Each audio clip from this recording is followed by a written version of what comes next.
Assalamualaikum warahmatullahi wabarakatuh. Halo sahabat Let's Learn TOEFL, welcome back to my channel. Pada video kali ini kita akan sama-sama belajar salah satu materi TOEFL, yakni Simple Future. Baiklah teman-teman, kita langsung saja, tapi sebelum itu kita intro terlebih dahulu.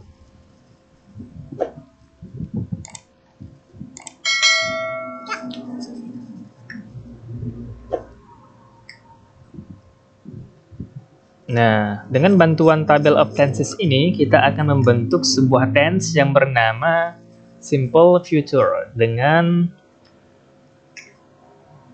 cara mengkombinasikan kata kunci time, unsur future, waktu yang akan datang, dengan kata kunci continuance, unsur dari simple, sehingga lahirlah sebuah tense yang bernama Simple Future Tense. Contoh kalimatnya, I will go shopping tomorrow. Kita mulai dari definition. The simple future is used to indicate that an action or a manner is expected or stated to be existed or to be done at a specific time in the future. Simple future tense ini digunakan untuk mengindikasikan bahwa sebuah aksi atau kejadian atau keadaan, tata cara yang diekspektasikan atau diperkirakan akan terjadi atau selesai dilakukan pada waktu tertentu di masa yang akan datang. Jadi intinya teman-teman, ketika kita ingin berbicara ataupun menulis dalam bahasa Inggris terkait dengan hal-hal yang akan kita lakukan di masa yang akan datang, itu kita harus menggunakan tense yang bernama simple future. Rumus simple future, nah di sini ada tiga jenis kalimat, positif, kalimat negatif, dan kalimat interrogatif. Rumusnya jelas.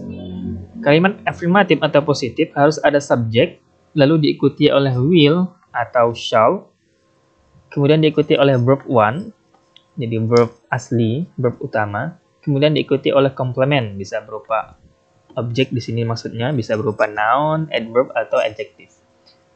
Lalu, rumus yang kedua dari affirmative sentence atau kalimat positif, subjek. Nah, bedanya di sini, kalau tadi will atau shall, boleh juga kita menggunakan be going to, yang mana be-nya di sini maksudnya to be, bisa am, is, are, tergantung subjeknya nanti apa, kemudian diikuti oleh going to, lalu diikuti oleh verb one. Dan diikuti complement berupa noun, adverb, ataupun adjective. Rumus dari kalimat negatif dalam simple future ini jelas, pertama harus ada subjek, kemudian bentuk yang pertama menggunakan will atau shall. Nah, setelah will atau shall ini diikuti oleh particle not, penanda kalimat negatif. Kemudian diikuti oleh verb one, kemudian diikuti oleh complement atau objek yang bisa berupa noun, adverb, atau adjective. Kemudian bentuk yang kedua dari kalimat negatif dan simple future, pertama itu subjek, kemudian be going to, di mana to be-nya am, is, are, kemudian diikuti oleh particle not, penanda kalimat negatif, lalu ada going to, diikuti oleh verb one. Kemudian yang ketiga, interrogative sentence, kalimat tanya. Nah, di depan jadi bentuk yang pertama ini depan harus will atau shall, kemudian diikuti oleh subjek, diikuti oleh verb one, kemudian complement atau objek. Bentuk yang kedua yang menggunakan be going to, maka di depan ini harus to be, bisa am, is, are, tergantung subjeknya nanti apa. Lalu setelah subjek ada going to, lalu diikuti oleh verb one dan complement. Nah, intinya teman-teman, dalam simple future ini verb-nya itu harus verb one, bukan verb two, apalagi verb three, harus verb one. Contoh kalimat positif. The show will start at 7 p.m. Ini subjeknya the show. Kemudian di sini diikuti oleh will start, perhatikan menggunakan will yang artinya akan. Nah, will, shall, lalu be going to ini adalah penanda atau ciri khas dari simple future. Karena akan melakukan. Lalu will start, perhatikan verb-nya start, verb one ya teman-teman, bukan started. 7 p.m. Ini sebuah complement. Contoh kalimat negatif, jadi mudah. Tinggal tambahkan particle not setelah will atau shall atau be going to. The show, ini subjeknya, will not start. Perhatikan, will diikuti oleh particle not, kemudian diikuti oleh verb one, lalu diikuti oleh at 7 p.m. sebagai complement. Pertunjukan itu tidak akan dimulai pada pukul 7 malam. Kemudian kalimat yang ketiga, interrogative sentence, diawali dengan will, lalu diikuti oleh subjek the show, kemudian verb one, start at 7 p.m. Will the show start at 7 p.m.? Akankah pertunjukan itu dimulai pada pukul 7 malam? Nah, itu kalimat tanyanya. Kita lanjut. Perbedaan shall, will, dan be going to dalam simple future tense. Nah, ini sangat penting sekali. Artinya mereka ini ketiganya sama, yaitu akan, namun penggunaannya dalam kalimat itu mereka ada sedikit perbedaan. Pertama, will. Will ini digunakan untuk semua subjek. Jadi mau itu subjeknya singular ataupun plural, semuanya sama-sama menggunakan kata bantu will dalam simple future. Kemudian, shall artinya sama dengan will, ya ini akan, digunakan hanya untuk subjek I dan we saja. Jadi subjek you, they, he, she, it, atau subjek singular lainnya tidak bisa digunakan atau tidak bisa menggunakan shall dalam kalimatnya. Dan catatan yang kedua untuk penggunaan shall ini lebih banyak dipakai pada bahasa Inggris British. Jadi orang-orang yang accentnya British ini lebih condong menggunakan shall ketimbang will. Sedangkan American British selalu menggunakan will. Kemudian untuk be going to, sama artinya juga akan, digunakan untuk semua subjek. Jadi I, you, we, they, he, she, it, dan semua subjek singular atau plural lainnya bisa menggunakan be going to. Be setelah subjek, maksudnya to be, am, is, are ini bisa diganti dengan, tergantung subjeknya itu apa. Jika subjeknya I, berarti menggunakan to be, am.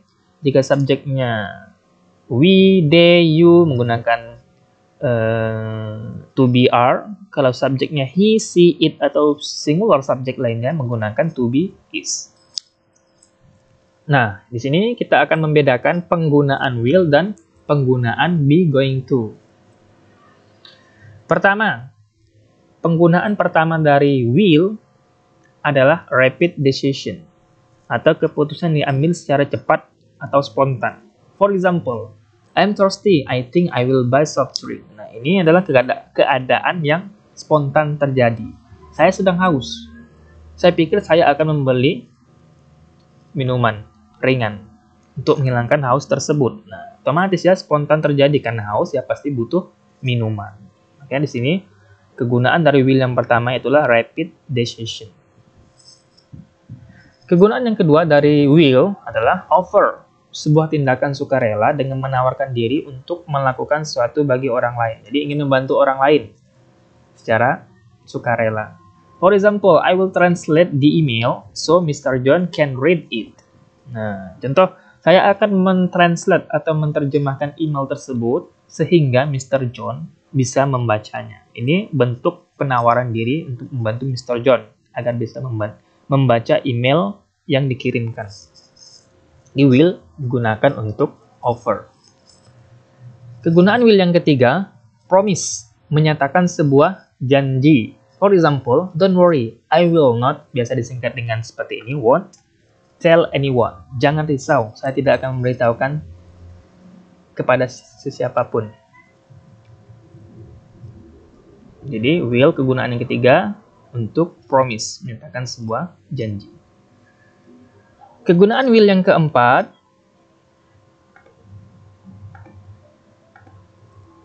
adalah threat, menyatakan sebuah ancaman. For example, if you don't stop, I will tell your father. Jika kamu tidak berhenti melakukan hal tersebut, saya akan bilang ke ayahmu. Nah, ini sebuah ancaman ya. Jadi bisa menggunakan will. Yang dalam hal ini, tense-nya adalah simple future tense. Kegunaan yang kelima dari will adalah refusal, menyatakan sebuah penolakan. For example, she won't listen to anything I say. Atau jika tidak singkat, She will not listen to anything I say. Dia tidak ingin mendengarkan apapun yang saya katakan. Ini penolakan. Bisa menggunakan will dalam simple future tense. Nah, sekarang kita pindah ke kegunaan dari be going to. Kegunaan yang pertama dari be going to adalah prior plan. Maksudnya untuk mengungkapkan rencana di masa mendatang, baik rencana realistis, baik rencana itu menjadi kenyataan ataupun tidak. For example, I am going to the beach next weekend with my friends. Jadi, si subjek I ini sudah punya rencana bahwa minggu depan akan pergi ke pantai. Minggu depan berarti kan masa akan datang kan? Nah, punya rencana atau berencana akan pergi ke pantai dengan teman-temannya pada minggu depan. Tidak peduli apakah nanti pada hari hanya bisa terrealisasi atau tidak rencana tersebut. Kegunaan dari be going to yang kedua adalah evidences atau signs. Digunakan ketika ada tanda-tanda bahwa suatu akan terjadi. For example, it's 50-0. They are going to win. Nah, jelas tanda-tandanya adalah subjek they ini akan menang dalam sebuah pertandingan. Tanda-tandanya atau signs-nya terlihat pada skor yang sedang ditampilkan 50-0. Udah kemungkinan besar ya akan menang tim tersebut. Nah, kita lanjut. Contraction atau singkatan dalam simple future tense. Nah, perhatikan teman-teman, jika dalam tenses lainnya, terutama present tense, simple present tense, maka ketika kita ingin menyingkat is not menjadi seperti ini, isn't, are not, aren't. Jadi cukup tambahkan and, kemudian ada apostrophe, kemudian diikuti t. Huruf o-nya dihilangkan. Mudah ya? Misal, do not menjadi don't. Does not menjadi doesn't. Nah, untuk dalam simple future ini, terutama penggunaan will ataupun shall, maka ada sedikit perbedaan. Misal, jika kalimat positif seperti ini, I will, maka bisa disingkat seperti ini. Jadi I'll. You will menjadi you'll. We will menjadi will. They will menjadi they'll. She will menjadi she'll. He will menjadi he'll. Nah, yang perlu diperhatikan adalah dalam singkatan untuk bentuk yang negatif. Seperti ini. Will not. Nah, bukan seperti ini. Willn't. Salah ya. Tidak, aturan ini tidak berlaku untuk singkatan will not. Tetapi dia seperti ini. Won't. Perhatikan. Beda ya jauh ya. Bukan willn't seperti ini. Ini salah. Kemudian shall not disingkat menjadi shan't. Mungkin ini ada sedikit mirip, tapi perhatikan huruf L-nya di sini tidak ada. Bukan shalln't seperti ini. Ini salah. Nah, ini harus teman-teman perhatikan. Begitu juga dengan singkatan yang lain. It will menjadi it'll. There will menjadi there'll. Agak sulit ya menyebutkannya. That will menjadi they'll. Ya, seperti itu. Sekarang kita masuk ke adverb of time atau keterangan waktu dalam simple future tense. Nah, ini adalah keterangan waktu yang sering ditemukan atau menjadi ciri khas dari simple future tense. Pertama, tomorrow, artinya besok, jelas. Tomorrow yang akan datang, hari esok. Future time ya. The day after tomorrow, besok lusa. Next week, minggu depan. A month later, bulan depan. Next year, tahun depan. Soon, segera. Tonight, malam ini. Later, nanti. By and by, sebentar lagi. Nah, ini adalah adverb of times yang sering digunakan dalam simple future tense. More example of simple future. Nah, ini adalah contoh-contoh dalam kalimat simple future tense. Contoh pertama, the newspaper will be printed tomorrow morning. Perhatikan, subjeknya the newspaper, surat kabar, will be printed, akan diprint atau dicetak besok pagi. Ini ingin mengindikasikan bahwa besok, kejadian yang akan terjadi besok, itu adalah surat kabar itu akan dicetak.